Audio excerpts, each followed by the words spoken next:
lemon pepper chicken. Oops, wait lang.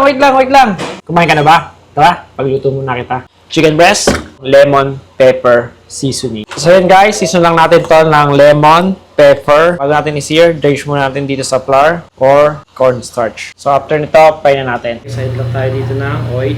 Fry lang natin yung chicken. Tapos maging golden brown. Balik na rin lang natin to. Okay na to. Set aside na natin. Lang tayo ng butter. So natin yung garlic. Chicken stock. Lemon juice. Kaya lang natin mag-reduce ito and then lagyan natin yung chicken. Lagyan naman natin yung chicken. So, simmer lang natin hanggang sa mag-reduce yung sauce niya. Kung gusto mo nga para naman ganitong video, paki-like and share. Paki-comment mo na nga rin pala kung taga saan ka at kung ano yung barko mo para mabati kita. Lemon pepper chicken. So yun lang. Bon appetit!